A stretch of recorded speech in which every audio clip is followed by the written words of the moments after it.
One. Hello, everyone. Welcome to the preview for the game against Wolves. They have a new manager. We're going to get a new manager bounce. He had a positive result against Leicester, winning 4-0. There's been loads of goals scored in that game, just in time to play Manchester United, Shreyas. Yeah, it's the perfect setting. New manager coming in, facing Manchester United, especially when they're struggling. So you already know how it's going to happen. And I think we play them at home. No, away. Oh, right. We Makes play Wolves at home, you're saying? yeah, I'm all in you. at their home. Yeah, Yeah. yeah. So makes it the perfect setting as well to Yeah. actually come up against United. And once again, Wolves have got some very good players, some players that can cause a lot of trouble. So I think looking at this game and especially the kind of position that Wolves are in at the moment, it is going. I think they'll come at it with full force to take the 3 points and move up the table from that relegation zone. Yeah, I'm almost going into this. It's like, if you don't laugh, you cry. I'm kind of thinking about it, and I'm like, we should be like, well, Wolves are near the bottom of the table. They've not been in great form. Everyone's writing them off to be relegated now. They're really struggling. I think they lost 5 before the new manager came in, but it always feels like there's a manager bounce. Like, we always get a team with a manager. I remember Unai Emery when he first came into Aston Villa. The Sevilla game, I think, might have been one when they got a new manager as well. It just always seems to happen to us, doesn't it?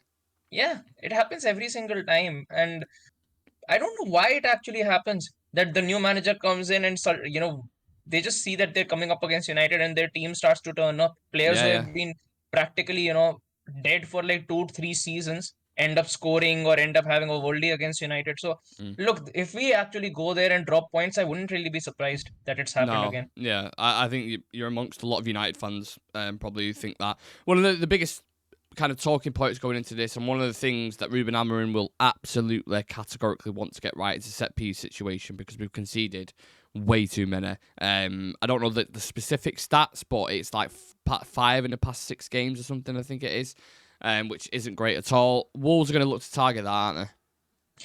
Oh, yes. And they've got the perfect players. I think they've got the perfect target players in the box as well. Stan Larsen being one of them.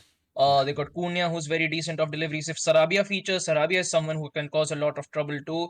They've got a youngster in Rodrigo Gomez who played fantastically well in the last game against Leicester. So they've got a lot of good attacking players, and especially those, I would say, who are all blessed with pace and who knows how to circulate in those central channels. So if we are not able to lock them down, and especially your set pieces, it's going to cause a lot of issues.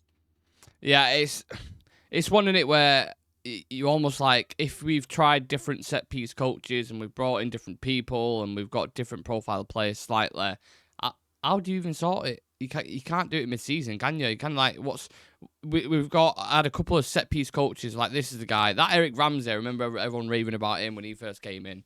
Shit, did absolutely nothing. And I think it's highlighted more than ever in this current era now, because you see what Arsenal's set-piece coach is doing. Aston Villa has a very good set-piece coach as well. I mean, these guys are getting murals and everything. They're getting paintings on walls and all that kind of shit. I want to give one of our set-piece coaches a bit of praise, but to be honest, I couldn't even tell you our set-piece coach's name. Coaching, yeah, exactly. I have no idea. But they just attacking-wise, defensively, I just don't understand how you can concede so many goals from it. It's such it seems simple, but I don't know. I'm going everywhere with this because it frustrates the life out of me. But I just think that the zonal marking's another one as well, where I watch and I'm like, It doesn't work with can us. you tell me the benefits As simple of as that. zonal I As don't get simple it. as that. Yeah, and as simple as that. We've been here 5-6 seasons that we've tried it. Since Oli, we've been trying zonal marking or set pieces. Doesn't work with us.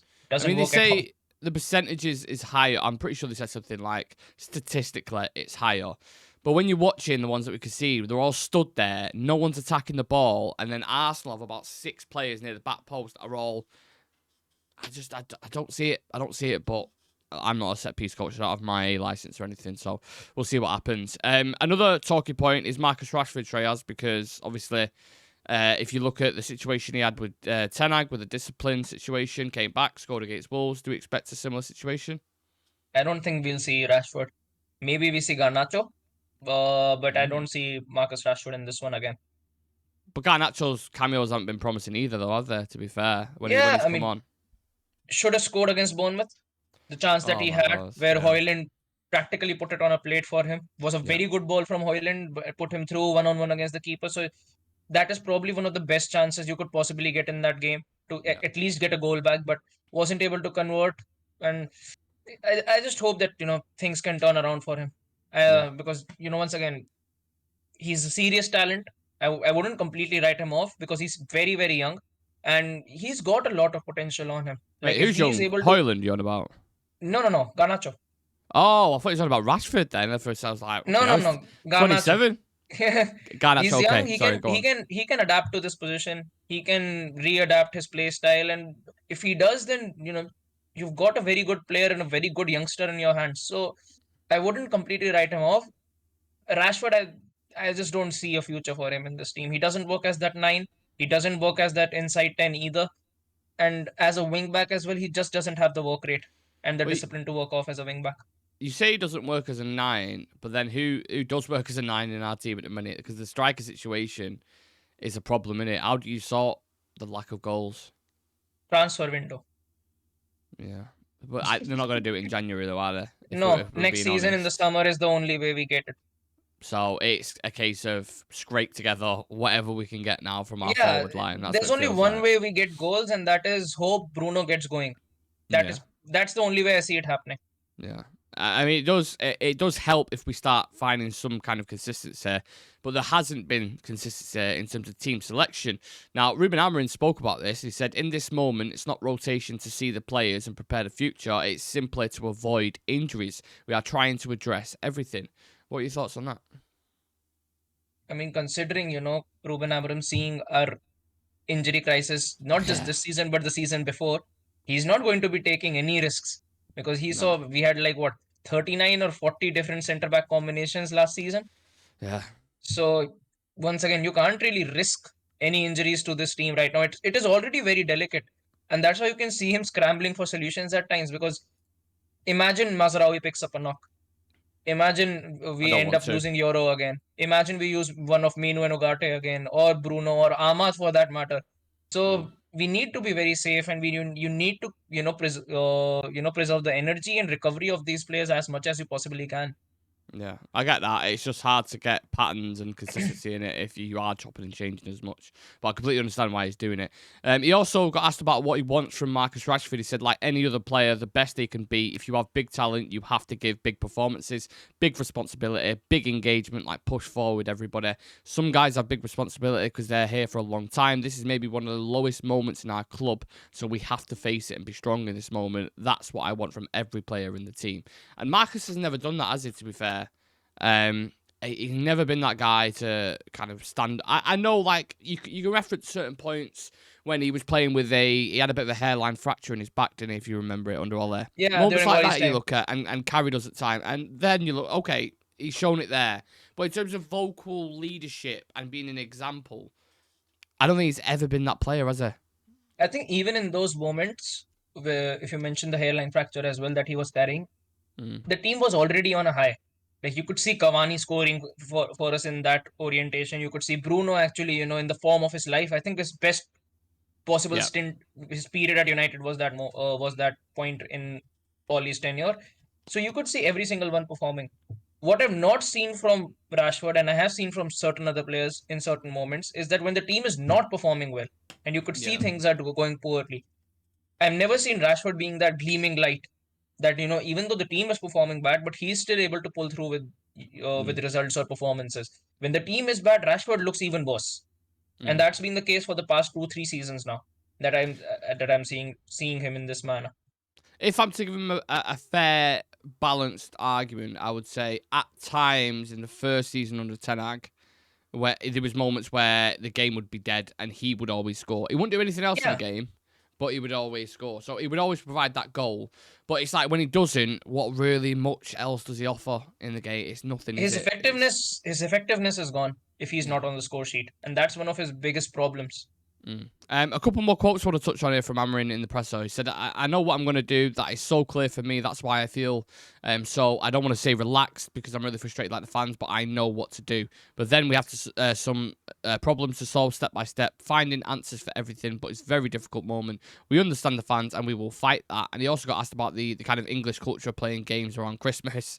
And he said, I just want to win, guys. I don't care about Christmas. Nothing. I'm just focused on winning the next match. We are privileged. We are privileged. We play on Boxing Day to give some happiness to fans. And we want it so bad to win another game. So no Christmas plans for Ruben Amorim, to be fair. I don't know if he celebrates it, but it doesn't sound like it by that. Now, Wolves will be looking to steal Christmas away from, I say steal, it'll be like Molyneux, but they'll be looking to steal 3 points. We mentioned before they was on a 5-game losing streak before they sacked Gary O'Neill. The new manager, Victor Pereira, will be in place for the first game in charge at Molyneux. Manager bounce, crowd up on the feet, festive fixture. They've got players like Cunha, Aït-Nouri, João Gomez, Strand Larsen. Like, this could be really difficult, couldn't it? I can see another 3-0 happening. I can Really? genuinely see it happening. Yeah, it can happen. I mean, if I have to compare it quality and player wise, Wolves have more threatening players than Bournemouth. If you have to compare their attacking lines, Stan Larsen, Cunha, then Sarabia off the bench, then Aït-Nouri as a left back, and you've got João Gomez, and they've got this player Andre in their midfield who's also very, very, very talented. So they're a team that's underperforming, but they've got some very good players. Yeah. I agree with that. I think Bournemouth are just a better coach team, aren't they, all around? Exactly. Yeah. Can they ruin Boxing Day then for Man United fans, do you think? We will ruin it for us. Yeah, We don't need any other team's efforts. Yeah, it's a good point. With Wolves, have you always been under the assumption that they should be doing better? Because you mentioned the quality of the players there, but obviously the league form doesn't replicate that, does it? It doesn't mirror it. I mean, if I have to compare it player by player, I think they should be a team that, like the way I see Brighton, I would expect Wolves to actually be able to replicate that because they have got the players to actually replicate that sort of performances, and I think that is one of the biggest reasons why the players that are being popped around at the moment, that if Wolves go down, it is practically their entire 11 that the people are after. It's not just one or two players. They're Yeah. after every single player because they know that, all these players have the capacity to actually play for the, any top 6 team. Like if Cunha walks into a Man City team, he'll do bits in that Man City team or even a Liverpool or even an Arsenal. So they've got some very good players at their disposal, and who knows, maybe this manager is able to get some form in, get some momentum in, and by the time the season ends, maybe Wolves are able to punch their way back up to 12th or 11th. Mateus Cunha is the big talking point because it's someone who we've kind of sniffed around for a while, and we keep seeing little links with him every summer, every kind of winter window. Would you take him at United? Oh yes, yep. And you'd start him at United?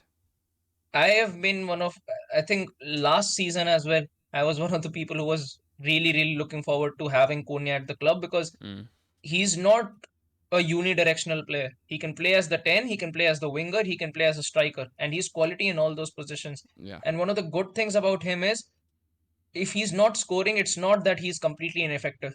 In build up, he works quite well.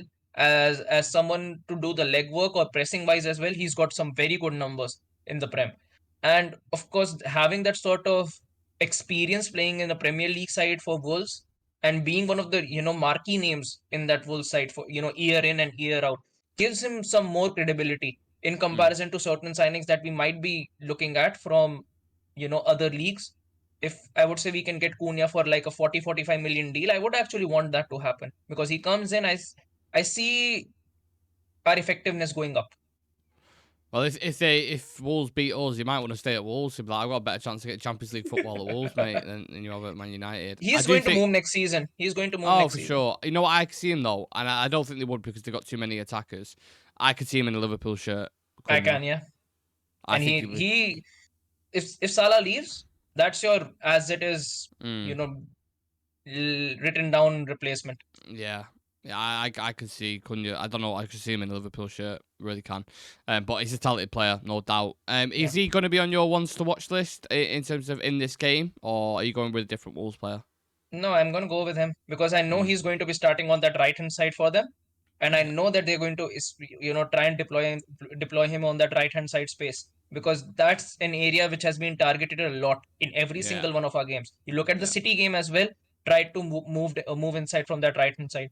You look at the last game that we had against Bournemouth as well. I can't even remember how many times Semenyo was through on goal and he Oh, was not being marked by anyone.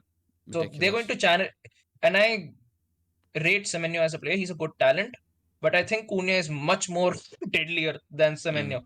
So I think they're going to target that right hand side a lot. I agree. I've gone with Guedes Yeah, for Wolves. He looked really good against Leicester as well, so he's someone to keep an eye on. For Man United, I've gone with Eriksen or Bruno, just a creative player basically in the team, because I feel like Wolves can shore things up. They can, and I know the coach that's coming in is relatively defensive as well.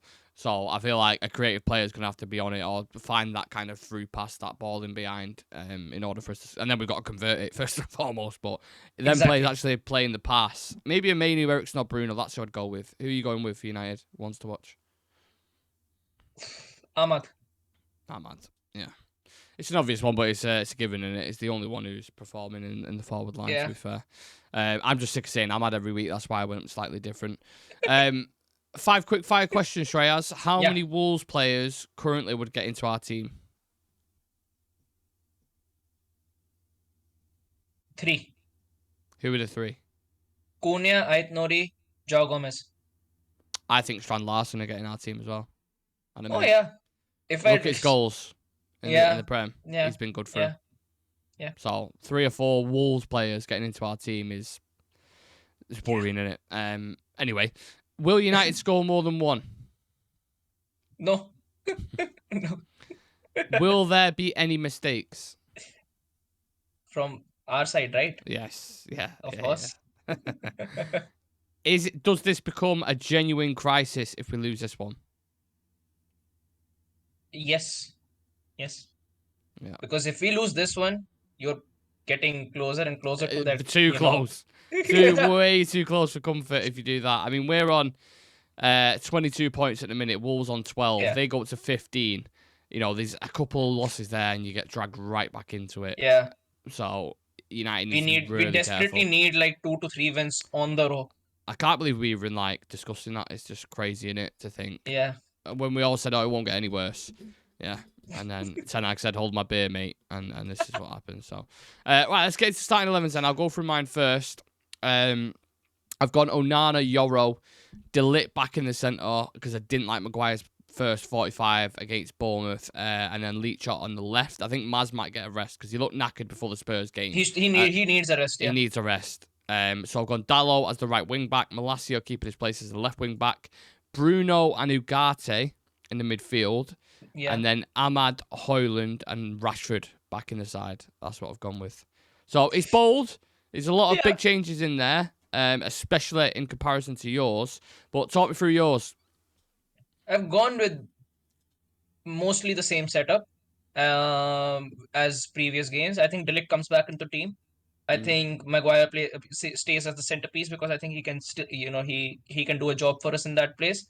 I think Have Euro we desperate. Yeah, have we missed a lit? Do you think?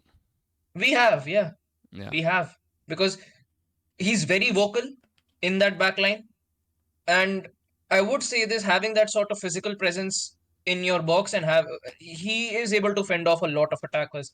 And if I have to compare his performances as a left centre back in comparison to Lisandro, he's been doing much better in that left sided space when De Ligt has played in that position. So I would put De Ligt. And I think De Ligt is someone who went under the radar for quite a few weeks because he'd been playing really well Yeah, in I the agree. so, and I think we desperately do need him back because whenever he comes back, I do feel a lot more composure. When we are even trying to play around the back or we're trying to evade counter presses, he's been very decent. So, Delict is definitely been a miss. I think Euro needs to desperately start because I Yeah, need someone with that pace in that back line. agreed. So Euro needs to come in there, especially against this game against Wolves. You need someone like Euro in that back line. Um, Midfield, I've gone with Menu and Ogate because I think you need that consistency to build between the pair. But if Menu gets dropped in this game, I wouldn't be surprised. Maybe he goes with Ogate and Casemiro. Yeah. I'll gladly We've not welcome seen Casemiro Casemiro for a while, have we? exactly. So I guess maybe you see Casemiro in this one, and perhaps it's a good game to have him, because if you're trying to fend off Joao Gomez and Andre in that midfield, Casemiro and Ugarte are a good pair to have. They Mm, both complement each other well. Wing backs, Mazraoui and Dallo have gone with. I hope Mazraoui gets a rest, but I don't yeah. think he'll get one, because we need results. And you cannot, Mm, right now as wing backs, I don't trust anyone but Mazraoui in yeah, those true. positions. Yeah, and we've So only ever played Maz, Ahmad, or Dallo there in that right wing back spot. exactly, So exactly. So, and we desperately need the 3 points. So I think he's mhm. going to go with Mazraoui. In the attack, I've gone with Amal, Bruno, and Hoyland. I really wish that we can, finish off our chances in this one, because in the last game was the first time where Ahmad played very well. Mhm. Bruno played well as well, created a lot of chances. I think the passing around the box was very fluent, was very fluid.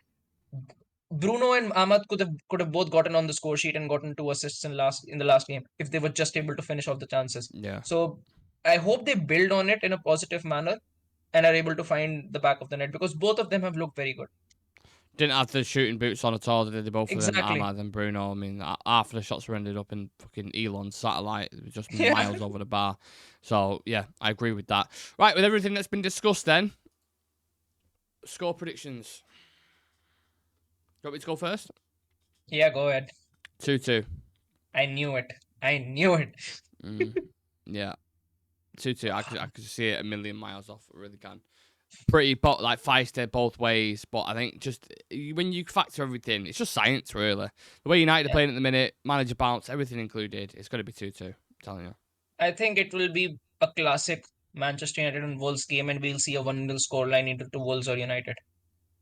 I'm not going to let you sit on the fence on that though. You got to have to give Wolves me a. 1-0. Oh, Jesus, And that'd they'll be score bad. off a set piece again. That'd be bad. If Wolves score off a set piece and we lose 1-0, I might just stop supporting this. Honestly, it's so difficult to support him. If they continue the same mistakes, it's like, Would be oh. 5 games in a row if we concede off a set piece. And you can see it as well. You can really, really see it happening. With the figures they've got, might happen. Yeah, yeah. They could ruin Boxing Day. Let's see what happens. Get your predictions in. Let us know your thoughts on the team lineup as well. If you disagree with anything, get it in the comments section. Leave a like on the video for us. And if you look there in the top left-hand corner of your screen, it says 9684. It's just changed as I was saying that. How weird. If you want to hit that subscribe button and you're new to the channel and you enjoy it, takes 2 seconds. Click the button in the bottom right hand corner of your screen. Check us out on socials. All the handles are in the bottom right corner of the screen as well, where it says on the tablet where it says socials, funnily enough. And yeah, I'm going to stop waffling. So enjoy the game, or try and enjoy the game. And me and Shreyas will see you in the next one. Peace. Yeah, see ya.